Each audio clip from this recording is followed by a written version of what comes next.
What is up, ProGuides family? My name is Dan, and I'm happy to welcome you back to our channel. I know a lot of you guys are trying so hard to climb, but game after game goes by, and you still can't seem to make that breakthrough into the next rank. If you're the player that's so close, but falling just short of winning enough games to promote, this video might be what you need. We're going to go in depth and discuss some wave management strategies and the nuances behind them so that you can use minion waves to find more wins on Summoner's Rift. Make sure to check out the rest of our channel and to subscribe as well, because we're always releasing content just like this. Also, if you want even more help reaching your ELO goals, check out ProGuides.com, because we have coaches and live classes that'll definitely help you take your game to the next level. Before we start the video though, do me a favor and answer our question of the day. What's the hardest thing for you to understand or learn in League?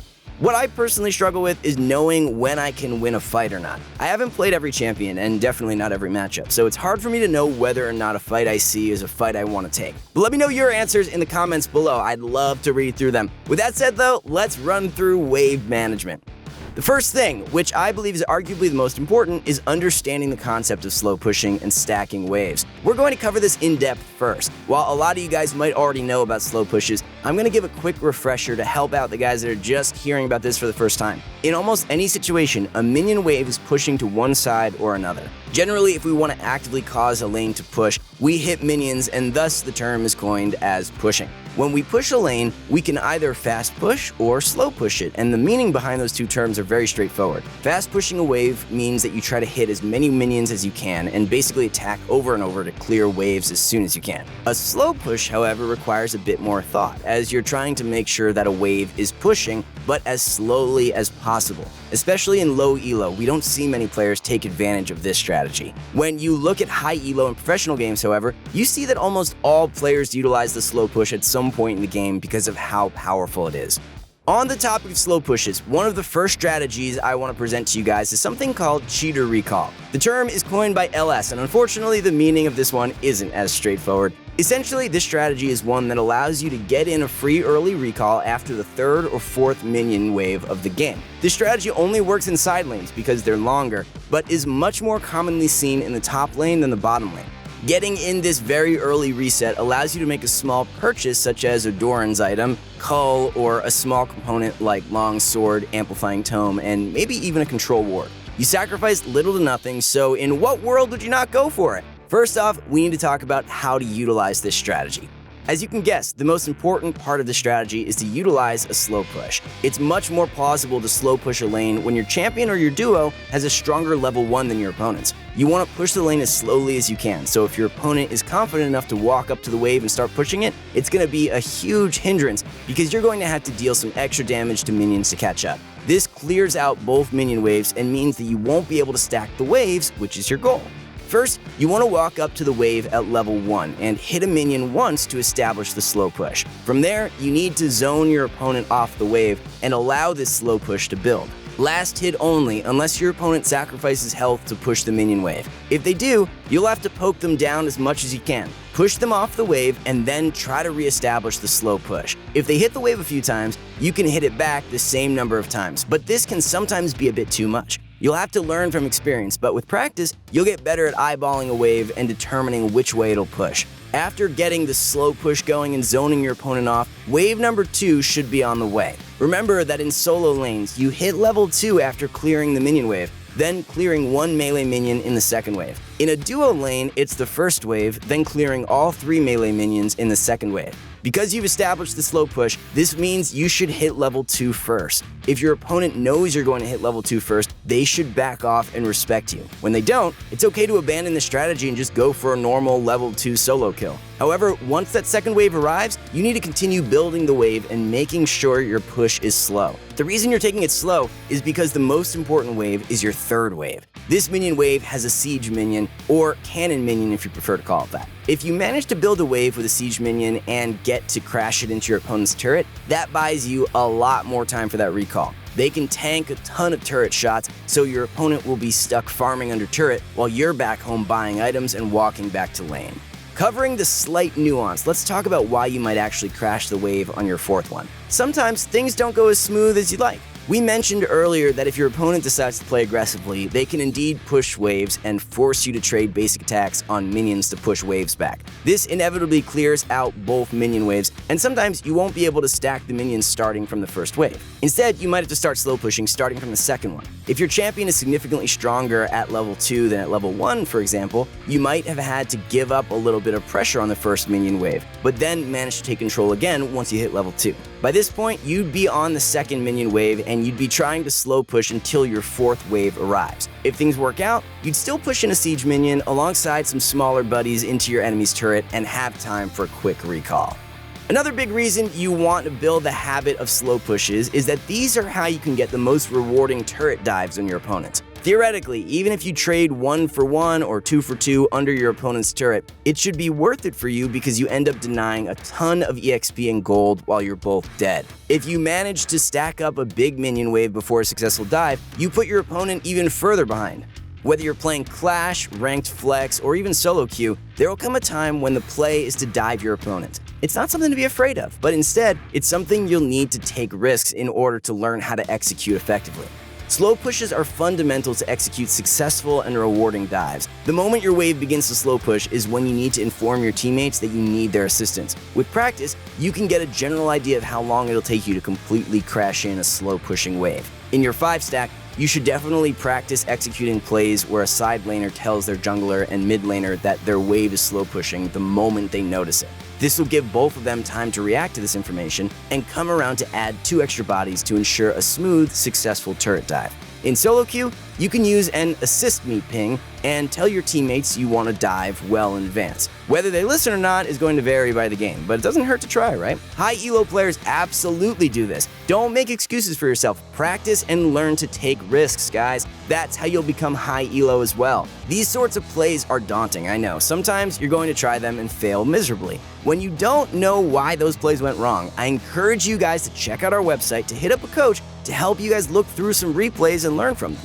The final use of a slow push comes later into the game. We all love playing ARAMs and 5-man League of Legends. Whoever wins the 5v5 wins the game, and while this might not be the correct way to play the game, it's what solo queue ends up becoming. It's what a lot of games end up becoming actually, simply because it's the easiest way to win. However, it doesn't hurt to at least slow push a side lane before doing so. Setting up a slow pushing grouping with your team is one way you can make those ARAMs in the mid to late game more effective. If nothing results from it, you'll at least have your minions pushing down a lane, stacking together, and eventually dealing noticeable turret damage. Slow pushing side lanes are also a great win more accessory to have. If you manage to win a teamfight mid or simply manage to push all the way to the enemy's next available turret but can't progress further, you can rotate as a team to whatever lane had the slow push set up for it. Taking down turrets is easier when you have plenty of minions at all stages of the game. Alright, that covers everything about slow pushes. This was definitely worthy of being the most lengthy part of the video because slow pushes are so incredibly valuable. I want you guys to seriously take the time to learn how to execute them because honestly, I think they're the most effective ways to influence games even if you don't have great mechanics. All it takes is practice. Anyone can learn to use them. The next strategy I want to cover involves the concept of freezing a wave. Freezing a wave is the opposite of pushing a wave. Rather than pushing a minion wave towards the enemy side of the map, you're constantly working to make sure that the wave is pushing towards you instead. When you're stronger than your opponent, this creates an unbearable amount of stress on them because if they walk up to farm, you can threaten kills. However, because the wave is pushing towards you instead of them, they're caught in a vicious cycle, having to decide whether they want to give up health or gold.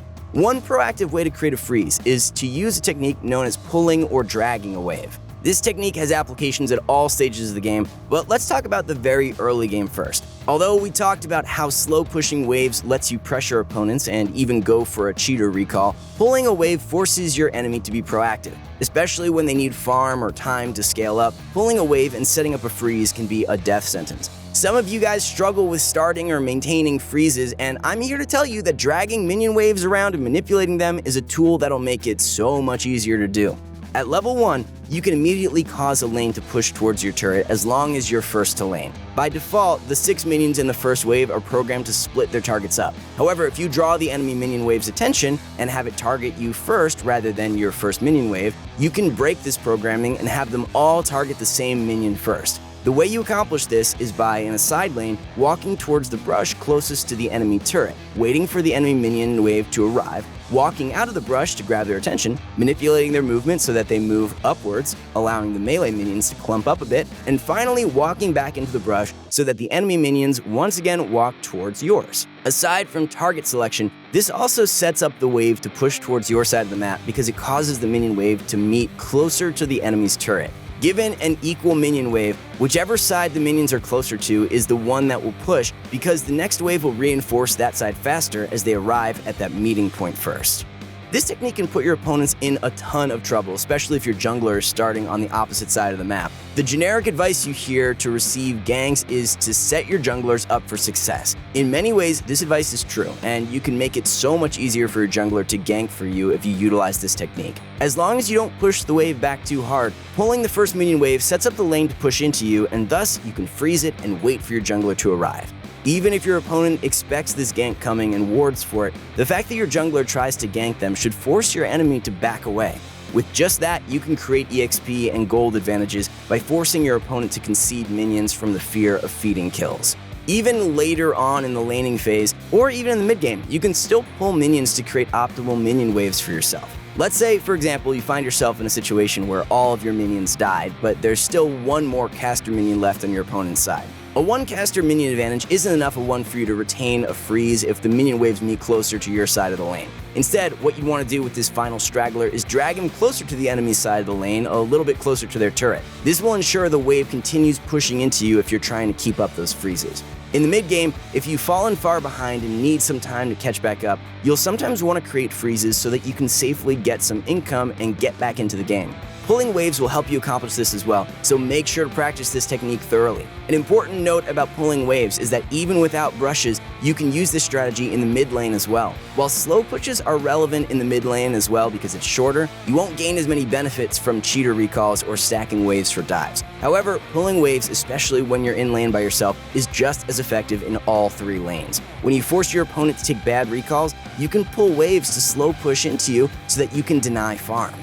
The final wave management technique we want to cover is a very simple one that many of you probably know about: proxy farming waves. Proxy farming is when you farm waves past your opponent's turret, most often between the inner and outer turrets in a side lane. You don't have to play Singed to proxy farm a wave. Any champion or any duo lane can do this. Unfortunately, this one probably can't be used by mid laners because of how close the inner and outer turrets are. In order to proxy farm, the only thing you need to know is where the enemy jungler is. If the enemy jungler is on the opposite side of the map, this is an opportunity for you to proxy farm. Proxy farming allows you to clear the enemy minion wave many seconds faster than if you had just let it collide with your own. You buy yourself some extra time, which allows you to recall and lose nothing, or instead walk into the enemy jungle. From there, you can ward, steal camps if they're around, or roam mid. That's right, the only thing you get from proxy farming is time. However, League of Legends is a game that's decided by the events that occur within seconds. How many times have you lost a fight because you or your teammate arrived just a second or two too late?